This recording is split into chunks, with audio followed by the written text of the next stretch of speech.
Unajua iko hivi, shetani anakupa msongo kiasi kwamba unafikiria ndio mwenye msaada.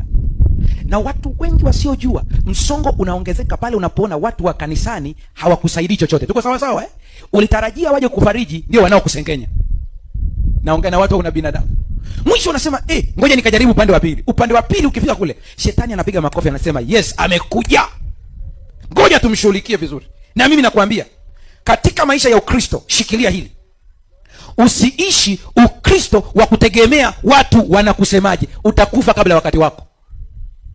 Usiishi maisha kila saa unasema hivi leo jamani, kwenye darasa la lesoni walisema, ulisikia wakitangaza kwamba ninaumwa. Hakuna. Kweli dunia imeisha. Na mimi nakwambia, wewe ndio unajua leo. Sasa ufanyeje? Iko hivi, ukitaka usiishi maisha ya pressure, ishi maisha yako ya kwako. Tuko sawa sawa Maisha ya mwenyewe ambayo mhukumu wake ni Mungu na sio watu. Waje kukusalimia sawa, wasipokuja unapata pressure, maana wajua kusalimia. Eti nililazwa kabisa wiki 3. Kawaje? Hawakuja. Tena ngoja nikwambie, bora wengine wasije. Mshukuru Mungu kuna wengine hawajaja. Maana kuna vinara wangekuja. Yaani ungebambikwa maugonjwa hivi. Tumefika hapo kumwona mwenzetu muujiza utendeke tu. Sasa kwa nini? Hicho kikohozi. Kwani vikohozi vilikuwa havipo hapo zamani?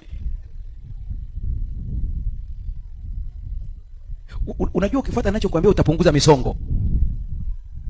Usihangaishwe na watu. Wewe unasomesha mtoto wako, hawakusaidii ada, hawakuungi mkono. Achana nao. Nikwambie, Mungu atamleta mtu sahihi kukusaidia. Acha kupigia magoti watu ambao watakusaidia leo kesho wakuseme. Wanakufanya matangazo siku ya meza ya Bwana, mwenye ushuhuda. Nini?